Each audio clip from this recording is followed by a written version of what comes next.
Meghan, the Duchess of Sussex, is looking to sort of improve her image here in the UK. We know as well that Harry and Meghan are struggling with popularity in the UK. As the intent of Meghan Markle's desire to return to the UK circulate, it's hard to overlook the sheer irony and calculated opportunism at play. After a dramatic exit filled with accusations and a quest for independence, Meghan's sudden interest in re-establishing ties with the UK reeks of desperation and hypocrisy. Having painted the royal family and British society in an unflattering light, her apparent eagerness to return is a testament to her relentless pursuit of the spotlight. This move, thinly veiled as a desire for reconciliation, seems more like a strategic ploy to revive her dwindling relevance. Her earlier claims of seeking a peaceful, private life in America now ring hollow, revealing a deep-seated need for the very public attention she once claimed to abhor. Meghan's potential return to the UK is less about genuine remorse or familial duty, and more about leveraging the royal brand to regain her elite position and wealth. But unfortunately, it's too late. It's a stark reminder of how quickly she shifts her narrative to suit her ambitions, undermining any semblance of sincerity in her previous grievances. The UK, once portrayed as the villain in her story, now conveniently becomes the stage for her next act of self-promotion.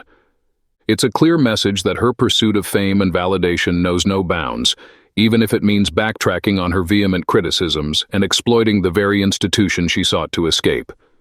Meghan's possible return is not an act of humility or reconciliation. It's a brazen bid for the attention and adulation she so desperately craves. So she is despised by everyone and gets heckled and booed. There are no London movie stars she can claim shared agencies and crash their events when she is not invited. She has no UK friends, fake or otherwise. She has nothing in common with anyone, so she would be alone, except for her husband and her children, and she doesn't really care to spend time with them. She would be a prisoner of her own making, and there would be no way to remedy that situation, and I think her narcissism would push her over the edge. Let's say Harry decides to return home. Meghan would be back in the States before the ink on the divorce papers had time to dry. Good riddance to bad garbage. We don't want her back here. We don't like her. She is a disgrace. I can't believe Harry would bring that person into the royal family. She insulted the royal family by calling them racist, accused them of trapping her, and letting the world think she could not go anywhere. She does not get along with anyone. The royal family seems happier and more relaxed without her. She insulted the Archbishop, the UK. I think, to be honest, it would be bad for her to come here. She has tried to damage the monarchy. Look at the reception Harry got. They are not wanted here. She has a past like no other. She is a horrible, nasty bully. Stay away. I believe it is because she is held in very little esteem here, and indeed is scorned or laughed at by most. The lies and pretensions are outrageous. Her treatment of our late Queen, when Meghan gave the liathon on Oprah, when our late Queen's beloved husband lay in hospital close to death, was what totally finished here, I think. But she's not nearly important enough to hate. Disgust amongst most of our people. She craves adoration but engenders scorn. Heck, seemingly very few Americans like her. She has done herself more harm than anyone else could have done to her, and now has to live with it.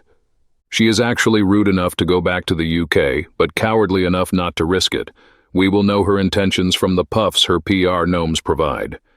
Mrs. Markle is planning a trip back to the UK if she starts flushing compliments for the Queen.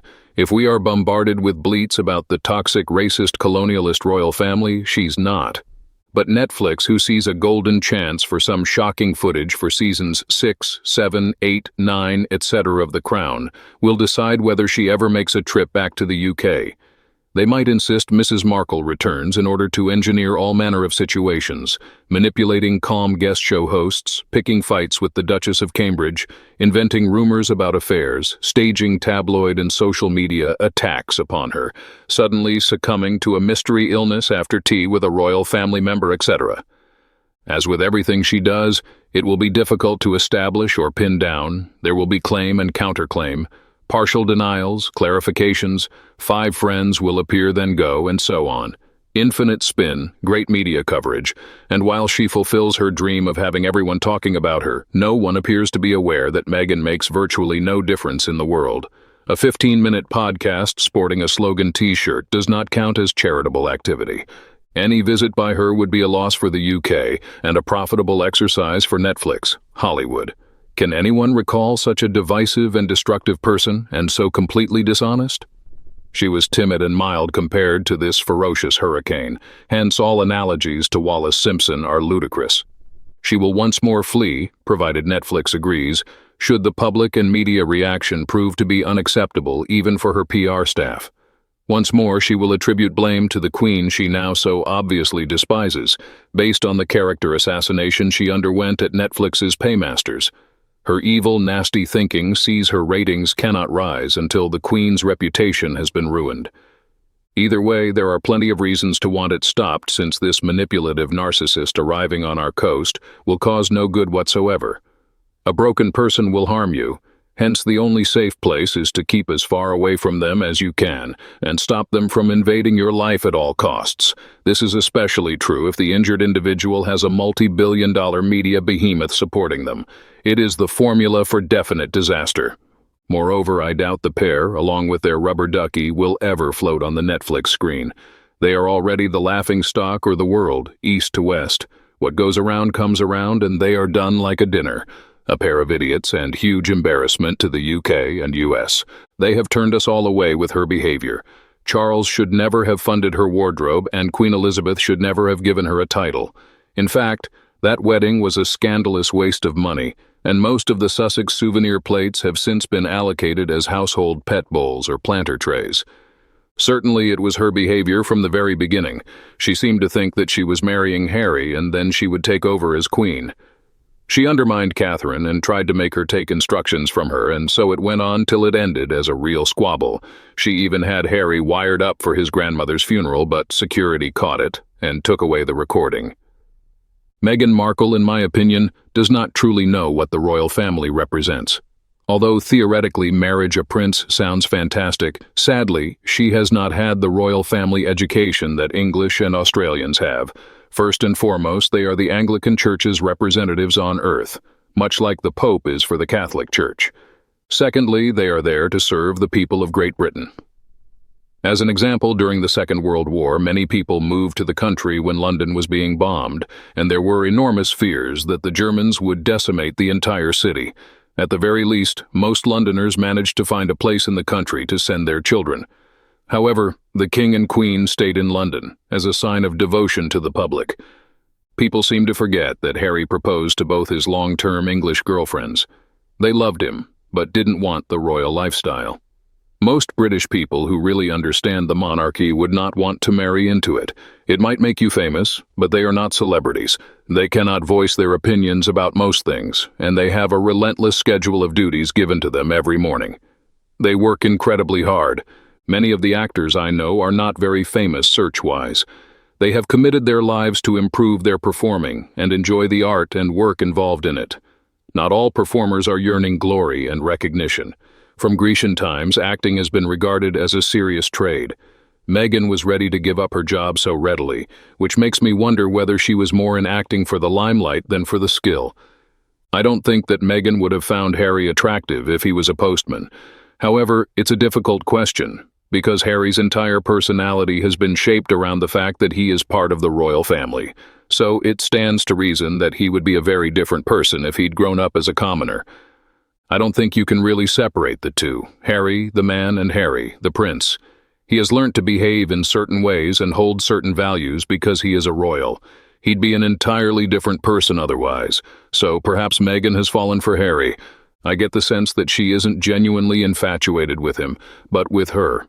But I also think that it's dangerous to marry when you're still in the infatuation period. It's a bit like saying, would Harry have fallen for Meghan if she wasn't good-looking? Well, I'm sorry, but Meghan is actually not very easy on the eyes. The test of true love comes when the infatuation wears off, which it does in every relationship. I think their infatuation has lasted longer because they spent so much time apart in their courtship. With Catherine and William, they spent time at university together, broke up a couple of times, and then discovered that they truly loved each other. It's much more healthy to marry someone when you're looking at the real person, instead of looking at them through the rose-colored glasses that are on during the infatuation period. It will be interesting to see whether they can hold it together when the gloss wears off. You know, when one of them farts or smells bad and they suddenly realize, hey, this person isn't perfect after all. Or when Harry really sees Meghan with her full head of curls when her hair straightening product wears off. That kind of thing. I think they are both in La La Land and should have waited until they knew each other better. I think the starry-eyed romance is starting to change a bit. They used to display a lot of public displays of affection now. I see Harry seems to be making an effort to keep whichever hand is closest to Meghan out of reach. He doesn't look comfortable when she touches him in public. He takes a tiny step away if she stands too close. When they first got engaged, I read a lot about how Meghan was going to take the royals by storm, bring in a fresh new way of doing things. I think that was a miscalculation on her part. The royal machine has chewed up and spit out quite a few brides that wouldn't conform. The royals are only relevant as long as they maintain the traditions and strict protocols required of them. They have no use if they're just like everybody else. Wonder what the plot will be when Meghan returns. This time I felt more excited than angry because Meghan's nature was so clear. I'm excited for Meghan to get caught in the trap like a fish caught in a net. The royal family and the people's trust are different now and are no longer easily shaken like before. The royal family has now made themselves impenetrable, meaning that the illegal recordings of conversations will be met with the full force of the law, and no cameras, outside filming units, sound equipment, or documentary gaffers will be given permission to film on any of the Queen's properties without facing trespass laws. Harry and Markle have lost almost all what little credibility they had. Harry has lost the money-making Invictus Games gig because he helped nobody but himself and his wife financially. The armed forces, by the way, provide lots of help and support through established charities such as the Soldiers, Sailors, Airmen and Families Association, the Royal British Legion, Help for Heroes, and other well-run, open and transparent supporting charities based in this country, the RAF Benevolent Fund, for example. There is something not right about a charity supposedly organized to support and fund injured British servicemen, but based in the United States of America and run as a private company with two main shareholders. I sometimes feel Harry thinks people are just very gullible. I personally feel they have no credibility in whatever they do and should leave the charity work alone as it shines a spotlight on their every move and just concentrate on making a living without the help of their titles. And of course, not only is Meghan not allowed back, but Harry is certainly not welcome either. It is not likely. They have caused far too much harm with their outbursts, fake victimization, gaslighting, falsehoods, bullying, and deception. The United Kingdom, its political and populace, military, family, and monarchy are separated by a huge divide. How could they return after the bridges had been burnt and the boats had been scuttled? On what and to whom? To things that once existed? Back to being working royals and enjoying life as if the previous 3 to 4 years never happened. Lady C would add, and pink pigs can fly. I believe the matter has reached a critical point and is no longer fixable. It's interesting that the aforementioned question emerges at this specific moment in time, during an anticlimactic phase of the dastardly duo's career, if you can call it that. To summarize, their career is this. They are professional victims, marketing themselves as hard-done-bys, persons who have received short shrift on the life conveyor belt. Their cupcakes should have had cherries on top, not sprinkles. The whining artist once known as Prince should have received an extra sausage and a new neck chain. The Dutch tart of sixpence should have worn an emerald tiara and resided at Windsor Castle. They should enjoy round-the-clock protection, access to crucial intelligence and state secrets, the royal jewels collection, vacation time for 6 to 8 months of the year, and the option to choose their own engagements. Because they are so popular and were a tremendous hit in Australia, they believe the Queen should step aside and allow the Dutch tart and douchenema to be Queen and King, in that order, because the Dutch tart has no one standing in front of her. As a result, the King becomes the ventriloquist's dummy, while she serves as the ventriloquist. This is their vision for modernizing the monarchy and propelling it to new and lofty heights. They aspire to be big-time influencers. They want us to roll over and play dead like good little pups, then become lickspittle sycophants when the time comes. We must pay them obeisance, give them scads of money, praise them to the skies, join their zombie cult, give them more money, buy their books, coffee mugs and keychains, hand over award trophies, give them more money and never criticize them. Rather, we must be robotically compliant and obey their every command. They aim to inspire us to be empty vessels of mediocrity and vacuity like they are. They brazenly gaslight us for pity, sympathy, and support, particularly as phony philanthropic and foundational humanitarians. For a couple that claim to prefer privacy, they have overexposed themselves through podcasts, books, documentaries, interviews, and widespread media coverage. Overexposure breeds familiarity, which breeds boredom, and this pair and their repeated toxicity have developed a global hate and disgust for them. Hollywood has shut them out. Elton John froze them out again for an after-Oscar party. I put that out there as the most recent insult and disgrace showered on them. 3 cheers for Elton for waking up and refusing to continue helping the grifts. Many people are doing the same thing. In America, they are about as popular as clapping. They are about as common as hemorrhoids all over the world, and they are as painful. People are tired of this duo and wish the suppurating boil would just come to a head and release its pus, or that someone or something would finally lance the sore once and for all. As the deadline for Ponce to show his visa documents to the judge in the Heritage Foundation's legal dispute with Homeland Security approaches. Is the pimpling princeling afraid of being deported? Is this why we're hearing so much about returns to the UK, reconciliations, olive branches, and megasipes hiring? Or is she trying to engage UK public relations agencies to repair her image in preparation for a future projected return to the UK? I believe I am not far from the skunk's track. They are both really terrified. He might get deported. She does not have a billionaire to take his place as her life preserver. She does not want to return to the UK, but since doors are slamming all across Hollywood in her face, she has nothing going on. She hasn't done any work since her Spot the Fraud podcasts, even though she is scheduled to do podcasts with Lemon Nothing, with emphasis on nada, with the Hispanic word, el limon nada. Do you understand what I mean? Do you see what I mean? I believe their situation is rapidly deteriorating, like Heinrich Himmler sending peace signals to the Allies from his Hohenleichen asylum in April 1945. The Harlequins are acting as a backdoor Himmler, hoping to get an escape hatch opened, immunity from legal difficulties, and assistance with debt repayment. Himmler never got to meet Eisenhower to mediate a peace accord and immunity for his manifold crimes. Yes, the Harkle are in desperate need of money. The protagonist wishes to return to his previous life, which he fled due to feeling trapped. However, he must accept that Megasife has permanently transformed him into a toad. There's no going back. And she doesn't want to go back since she knows her name is mud in the UK, and she also realizes that if he is deported, she won't have anyone to go on for support. She may put on a brave face and claim she can survive and make it on her own terms, but she, too, is delusional. As the dizzying heights she attained in the latter half of the 2010s were the result of the man she married. Not a focused, disciplined, hard-working, slow, and steady wins race ethic and mindset. She is fundamentally lazy, a liar, and a thief. She wants to live the cushy life that Trevor and Daddy provided for her. Certainly, the only reason they would return is to try to get everyone to believe that they did nothing. They realized that what they thought was going to be a piece of cake for them in Hollywood. Producers, directors, studio heads, as well as veteran established actors who have climbed the ladder of success would all be rolling out the red carpet.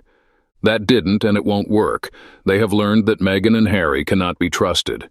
Meghan just assumed that since they were part of the royal family, they would be accepted. Wrong again, Meghan.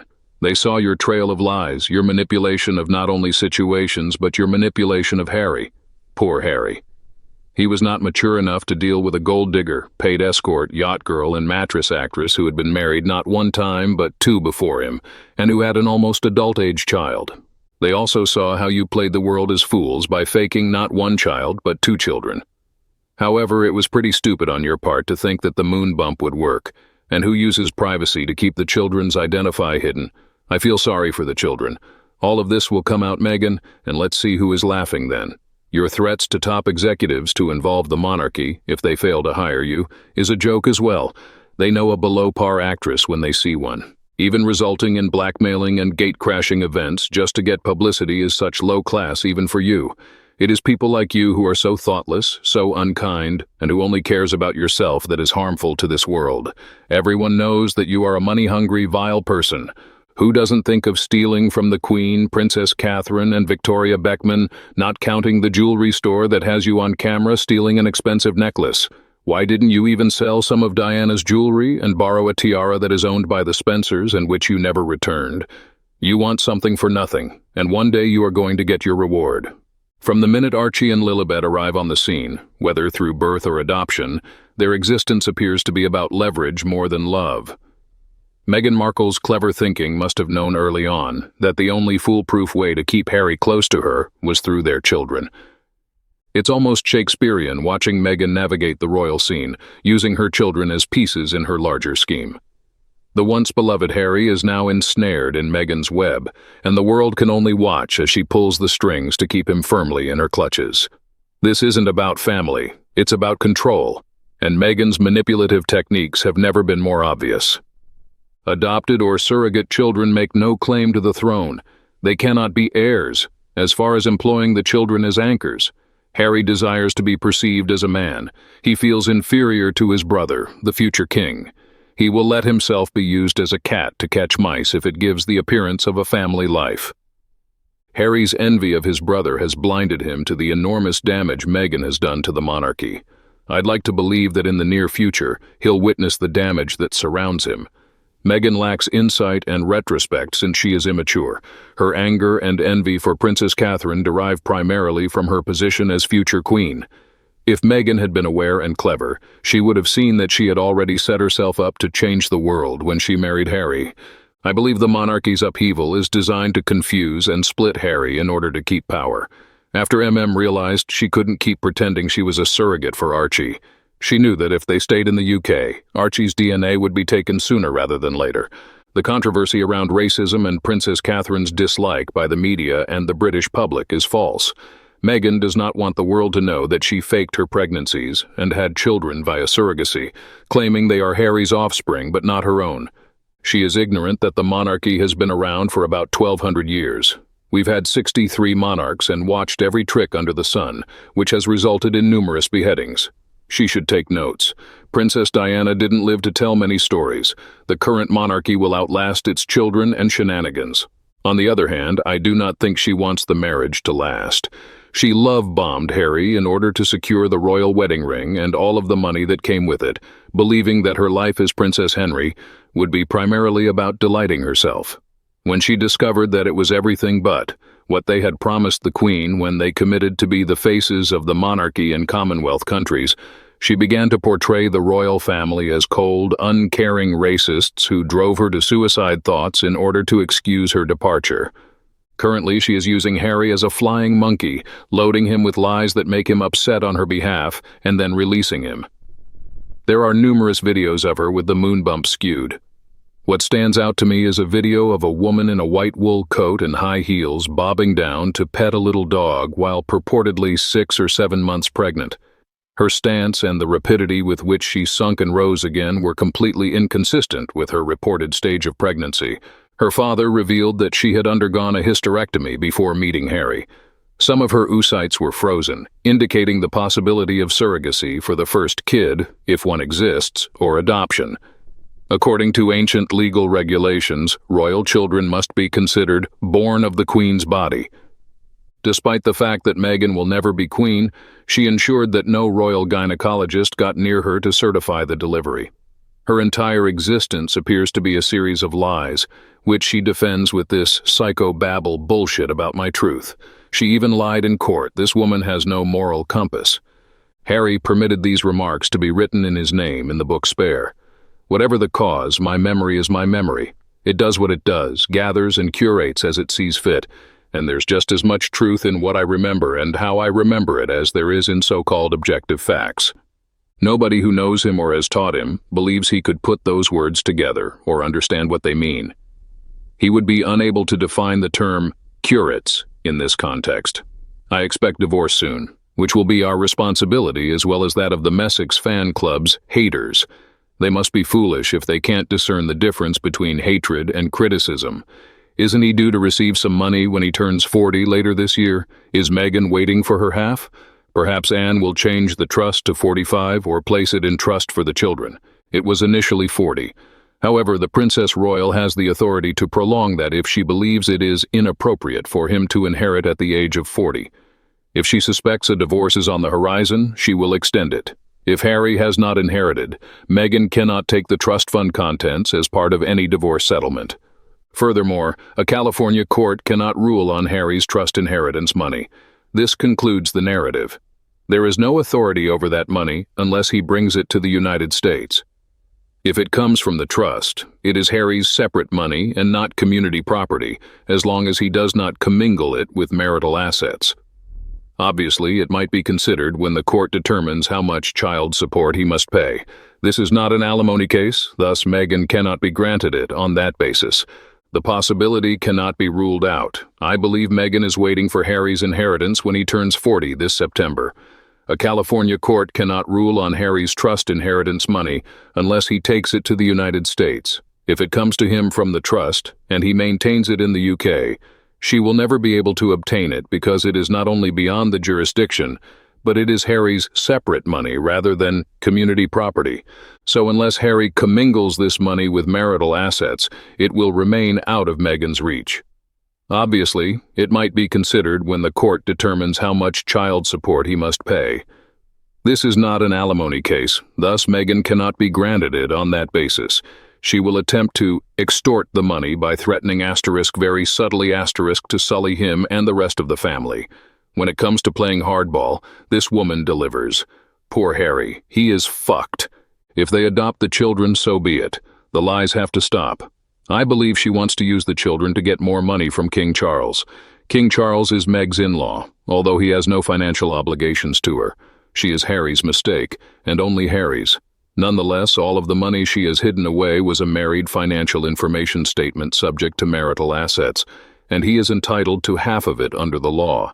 This is not a one-way street. What stuck with me was a video of her in a white wool coat and high heels bobbing down to pet a little dog when purportedly 6 or 7 months pregnant. Her stance and the rapidity with which she dipped and rose were completely out of sync with her purported stage of pregnancy. That is absolutely dependent on the individual. I had no trouble bending or moving during mine, even putting a fitted carpet at 8 months. No one who knows him or has taught him would believe he could put those words together or understand what they mean. He would be unable to define the term curates in this context. That is a valid point, but he would have used a ghostwriter. Thus, this would have been upgraded by that individual. Meghan assumed that the concept of seclusion would shield her plans from criticism. Harry has been duped by his wife for financial gain. Hopefully, Meghan will file for divorce. What a load of nonsense. If you weren't happy and had your own money, she wouldn't stay with Harry, and whether she's had children or adopted them, they wouldn't keep her in an unhappy marriage either. And no matter what anyone says, she is a beautiful woman. So with her own money and her looks, she could easily find someone else to love. But she's happy with Harry doing the charity work they do, so try to leave them alone. Oh, give up. They only have one charity, their own. They do nothing for anyone. If they are so charitable, how come Harry and Meghan are not assisting the people who are being harmed by the charity that he was president of Remember African Parks? He's still on the board, but the abuse continues. So don't come on here talking about how amazing and charitable these two devils are. They jump on every bandwagon, but they won't address this or aid any of the needy people. Well, that's all for today's video. Thank you very much for watching our video. And I want to know what you think about these issues. Please express your opinion in the comments below. Hope you will always be cheerful and happy. Don't forget to support us by liking, sharing, and subscribing to the channel. Goodbye and see you again in the next videos.